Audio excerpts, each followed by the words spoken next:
ದ್ವಿತೀಯ ಪಿಯು ಪರೀಕ್ಷೆ ನಿಯಮದಲ್ಲಿ ಮತ್ತೆ ಬದಲಾವಣೆಯನ್ನ ಮಾಡಿರುವಂಥದ್ದು ಶಿಕ್ಷಣ ಇಲಾಖೆ. ಈ ಬಾರಿ ಪಿಯು ಮೂರನೇ ಪರೀಕ್ಷೆಗೆ ಕೋಕ್ ಕೊಟ್ಟಿದ್ದಾರೆ ಮಧು ಬಂಗಾರಪ್ಪ ಅವರು. ಈ ವರ್ಷ ಮೂರನೇ ಪರೀಕ್ಷೆ ಇರೋದಿಲ್ಲ. ಹಾಗಾದ್ರೆ ಏನಿದು ಹೊಸ ರೂಲ್ಸ್? ದ್ವಿತೀಯ ಪಿಯು ಪರೀಕ್ಷೆ ನಿಯಮದಲ್ಲಿ ಮತ್ತೆ ಭಾರಿ ಬದಲಾವಣೆ ಮಾಡಲಾಗಿರುವಂಥದ್ದು. ಈ ಬಾರಿ PUCಯ ಮೂರನೇ ಪರೀಕ್ಷೆ ಇರೋದಿಲ್ಲ. ಮೂರನೇ ಹಂತದ ಪರೀಕ್ಷೆ ಈ ಬಾರಿ ಇರೋದಿಲ್ಲ. ಹಾಗಾದರೆ ಏನದು ಹೊಸ ರೂಲ್ಸು? ಶಿಕ್ಷಣ ಸಚಿವರಿಗೆ ಹಾಗಾದರೆ ಬೇಕಾದಾಗ ಒಂದೊಂದು ರೂಲ್ಸ್ ಮಾಡ್ತಾರಾ ಅನ್ನುವ ರೀತಿಯಾದಂತಹ ಪ್ರಶ್ನೆಗಳನ್ನು ಹುಟ್ಟುಹಾಕಿದೆ. ಏನಿದು ಪರೀಕ್ಷೆ ಹೆಸರಲ್ಲಿ ಮತ್ತೆ ಶಿಕ್ಷಣ ಸಚಿವರ ಹೊಸ ರೂಲ್ಸ್? ಪ್ರತಿ ವರ್ಷ ಒಂದಲ್ಲ ಒಂದು ನಿಯಮಗಳನ್ನು ಇವರು ಜಾರಿಗೆ ತರ್ತಾ ಇದ್ದಾರೆ ಅಥವಾ ಬದಲಾವಣೆ ಮಾಡ್ತಾ ಇದ್ದಾರೆ. ಇದು ವಿದ್ಯಾರ್ಥಿಗಳಲ್ಲಿ ಸಾಕಷ್ಟು ಗೊಂದಲವನ್ನು ಉಂಟು ಮಾಡ್ತಾ ಇದೆ. ಮೂರು ಪರೀಕ್ಷೆ ಕಳೆದ ಬಾರಿ 2024ರಲ್ಲಿ ಸ್ವತಃ ಶಿಕ್ಷಣ ಸಚಿವರೇ ಒಂದು ಹೊಸ ವಿಚಾರವನ್ನು ಇಂಟ್ರೊಡ್ಯೂಸ್ ಮಾಡಿದ್ರು. ಅದೇನು ಅಂದರೆ ಮೂರು ಪರೀಕ್ಷೆ ಅಂತ, ಮೂರು ಹಂತದ ಪರೀಕ್ಷೆ. ಆದರೆ ಈಗ ಅದನ್ನು ಕ್ಯಾನ್ಸಲ್ ಮಾಡಿ ಕೇವಲ 2 ಪರೀಕ್ಷೆಗೆ ಮಾತ್ರ ಸೀಮಿತ ಮಾಡಿದ್ದಾರೆ.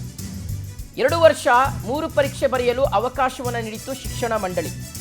ಆದರೆ ಈ ಬಾರಿ ಕೇವಲ 2 ಪರೀಕ್ಷೆ ನಡೆಸೋದಕ್ಕೆ ಹೊಸ ನಿರ್ಧಾರವನ್ನು ತೆಗೆದುಕೊಳ್ಳಲಾಗಿದೆ. ಈ ಕುರಿತಂತೆ ಈ ಹಿಂದೆಯೇ ಮಾಹಿತಿಯನ್ನು ಕೊಟ್ಟಿದ್ದರು ಶಿಕ್ಷಣ ಸಚಿವ ಮಧು ಬಂಗಾರಪ್ಪ ಅವರು. ನಿನ್ನೆ ಫಲಿತಾಂಶ ಕುರಿತ ಸುದ್ದಿಗೋಷ್ಠಿಯ ವೇಳೆ ಮೂರನೇ ಪರೀಕ್ಷೆ ರದ್ದತಿಯ ಬಗ್ಗೆ ಮಾಹಿತಿಯನ್ನು ಕೊಟ್ಟಿದ್ದಾರೆ, ಅಂದರೆ ಅನೌನ್ಸ್ ಮಾಡಿದ್ದಾರೆ. 2 ಪರೀಕ್ಷೆಯಲ್ಲಿ ಕಡಿಮೆ ಅಂಕ ಪಡೆದವರಿಗೆ ಇದು ಅನುಕೂಲ ಆಗ್ತಾ ಇತ್ತು. ಆದರೆ ಈ ಬಾರಿ ಉತ್ತಮ ಫಲಿತಾಂಶ ಮೊದಲ ಪರೀಕ್ಷೆಯಲ್ಲೇ ಬಂದಿರೋದ್ರಿಂದ 3 ಪರೀಕ್ಷೆಗಳು ಬೇಡ, ಕೇವಲ 2 ಪರೀಕ್ಷೆ ಮಾತ್ರ ಸಾಕು ಅನ್ನುವ ನಿರ್ಧಾರಕ್ಕೆ ಶಿಕ್ಷಣ ಇಲಾಖೆ ಬಂದಿದೆಯಂತೆ. ಹಾಗಾದರೆ ಕೇವಲ ರಿಸಲ್ಟನ್ನು ಟಾರ್ಗೆಟ್ ಮಾಡಿರ್ತಕ್ಕಂಥದ್ದು ವಿಚಾರ ಬಿಟ್ಟರೆ ಬೇರೆ ಯಾವುದೂ ಸಹ ಇದರಲ್ಲಿ ಶಿಕ್ಷಣ ಸಚಿವರು ಪರಿಗಣಿಸಿಲ್ವಾ ಅನ್ನುವ ಪ್ರಶ್ನೆ ಕಾಡ್ತಾ ಇದೆ. CM ಕೊಟ್ಟಂಥ ಟಾರ್ಗೆಟನ್ನು ರೀಚ್ ಆದ್ವಿ ಅಂತ ಮೂರನೇ ಪರೀಕ್ಷೆಗೆ ಹಾಗಾದರೆ ಶಿಕ್ಷಣ ಸಚಿವರು ಕೋಕ್ ಕೊಟ್ರಾ ಅನ್ನುವ ದೊಡ್ಡ ಪ್ರಶ್ನೆ ಈಗ ಹುಟ್ಕೊಂಡಿದೆ. ಓಕೆ, ಸೊ ಇದ್ರ ಬಗ್ಗೆ ಕಂಪ್ಲೀಟಾಗಿ ಮಾಹಿತಿ ಕೊಡ್ತಾರೆ ನಮ್ಮ ಪ್ರತಿನಿಧಿ ಸುಷ್ಮಿತಾ. ಈಗ ಲೈವಲ್ಲಿ ಕನೆಕ್ಟ್ ಆಗ್ತಾ ಇರ್ತಕ್ಕಂಥ ಸುಷ್ಮಿತಾ, ಈಗ ನಿನ್ನೆ ಏನೋ ಬಹಳ ಅದ್ಭುತವಾಗಿರ್ತಕ್ಕಂಥ ಒಂದು ರಿಸಲ್ಟ್ ಬಂದಿದೆ ಅಂತ ಸ್ವತಃ ಶಿಕ್ಷಣ ಸಚಿವರೇ ತಮ್ಮ ಬೆನ್ನನ್ನು ತಾವು ತಟ್ಕೊಳ್ತಾ ಇದ್ದಾರೆ. ಆದರೆ ಈ 3 ಪರೀಕ್ಷೆಗಳು ಅವರೇ ಇಂಟ್ರೊಡ್ಯೂಸ್ ಮಾಡಿದಂತಹ ಸಿಸ್ಟಮ್ ಇದು. ಆದರೆ ಈಗ ಅವರೇ ಅದಕ್ಕೆ ಕೋಕ್ ಕೊಟ್ಟಿರ್ತಕ್ಕಂಥ ರೀತಿ ಇದೆಯಲ್ಲ, ಇದು ವಿದ್ಯಾರ್ಥಿಗಳಲ್ಲಿ ಸಾಕಷ್ಟು ಗೊಂದಲ ಮೂಡಿಸ್ತಾ ಇದೆ. ಹಾಗಾದರೆ ಇದು ವಿದ್ಯಾರ್ಥಿಗಳಿಗೆ ಯಾವ ರೀತಿಗೆ ತೊಂದರೆನ ಉಂಟು ಮಾಡ್ಬೋದು ಅಂತ ಸುಷ್ಮಿತಾ? ಎಸ್ ಶಿವಶಂಕರ್, ಏನು ಸಚಿವ ಮಧು ಬಂಗಾರಪ್ಪ ಶಿಕ್ಷಣ ಸಚಿವರಾದಾಗ್ಲಿಂದಲೂ ಕೂಡ ಕೆಲವೊಂದಿಷ್ಟು ಗೊಂದಲಗಳು ಹಾಗೆ ಹೊಸ ಹೊಸ ರೂಲ್ಸ್ ಅನ್ನ ಇಲ್ಲಿ ಜಾರಿ ಮಾಡಿರೋದನ್ನ ನಾವು ಗಮನಿಸ್ತಾನೆ ಬರ್ತಾ ಇದೀವಿ.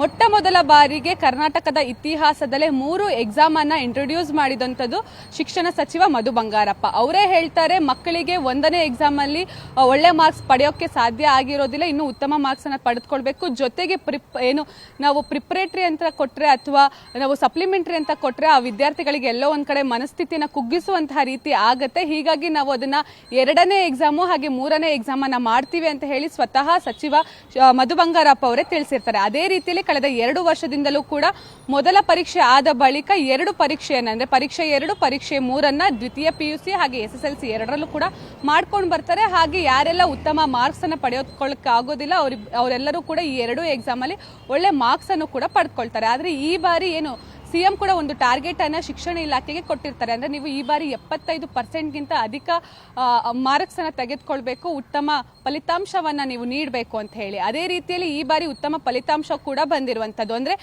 ಸರಿಸುಮಾರು 12.5% ಅಷ್ಟು ಈ ಬಾರಿ ಫಲಿತಾಂಶ ಏರಿಕೆ ಆಗಿದೆ. ಸರಿಸುಮಾರು 86% ಈ ಬಾರಿ ಕರ್ನಾಟಕದಲ್ಲಿ ಸೆಕೆಂಡ್ PUCಯಲ್ಲಿ ಉತ್ತಮ ಫಲಿತಾಂಶ ಬಂದಿರುವಂತದ್ದು.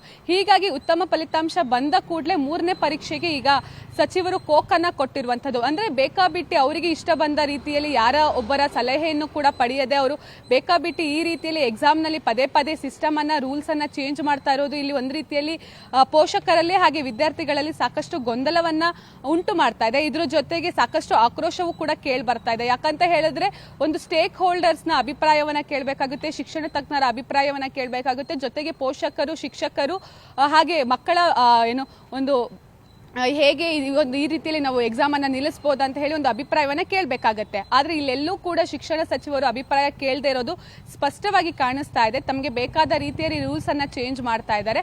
ಹಾಗೆ ಅವ್ರು ಹೇಳ್ತಾ ಇರೋದು ಏನು ಅಂತ ಹೇಳಿದ್ರೆ, ಈಗ ಆಲ್ರೆಡಿ ನಮಗೆ ಒಳ್ಳೆ ರಿಸಲ್ಟ್ ಬಂದಿದೆ, ಹೀಗಾಗಿ 2ನೇ ಎಕ್ಸಾಮ್ ಅಲ್ಲಿ ಮತ್ತಷ್ಟು ಒಳ್ಳೆ ರಿಸಲ್ಟ್ ಬರುತ್ತೆ, ಹಾಗಾಗಿ ನಾವು 3ನೇ ಎಕ್ಸಾಮ್ ಅನ್ನ ನಾವು ಮಾಡೋದಿಲ್ಲ ಅಂತ ಹೇಳಿ. ಆದ್ರೆ 3ನೇ ಎಕ್ಸಾಮ್ ಅನ್ನು ಬರೀಲಿಕ್ಕೂ ಕೂಡ ಕೆಲವೊಂದಿಷ್ಟು ವಿದ್ಯಾರ್ಥಿಗಳು ಕಾಯ್ತಾ ಇರ್ತಾರೆ. ಆದ್ರೆ ಇವಾಗ ಏಕಾಏಕಿ ಈ ರೀತಿಯಲ್ಲಿ ನೆನೆ ಸುದ್ದಿಗೋಷ್ಠಿ ಮಾಡುವಂತಹ ಸಂದರ್ಭದಲ್ಲಿ 3ನೇ ಎಕ್ಸಾಮ್ ಇರೋದಿಲ್ಲ ಅಂತ ಹೇಳಿರೋದು ವಿದ್ಯಾರ್ಥಿಗಳಲ್ಲಿ, ಪೋಷಕರಲ್ಲಿ ಕೆಲವೊಂದಿಷ್ಟು ಗೊಂದಲವೂ ಕೂಡ ಸೃಷ್ಟಿ ಮಾಡಿದೆ. ಅದಾದ ಬಳಿಕ ಪತ್ರಕರ್ತರು ಪ್ರಶ್ನೆ ಮಾಡಿದಂತಹ ಸಂದರ್ಭದಲ್ಲೂ ಕೂಡ ಸಚಿವರು ಒಂದು ರೀತಿಯಲ್ಲಿ ಗೊಂದಲದಲ್ಲಿ ಉತ್ತರ ಕೊಡ್ತಾರೆ. ಅಂದ್ರೆ ಈಗ ಸದ್ಯದ ಮಟ್ಟಿಗೆ 3ನೇ ಎಕ್ಸಾಮ್ ಮಾಡೋದಿಲ್ಲ ನಾವು, ಆದ್ರೆ ಮುಂದಿನ ದಿನಗಳಲ್ಲಿ ಆ ಒಂದು ಎಕ್ಸಾಮ್ ನ ನಡೆಸಬೇಕಾ ಬೇಡವಾ ಅನ್ನೋದನ್ನ ನಾವು ಮತ್ತೊಮ್ಮೆ ತೀರ್ಮಾನ ಮಾಡ್ತೀವಿ ಅಂತ ಹೇಳ್ತಾರೆ.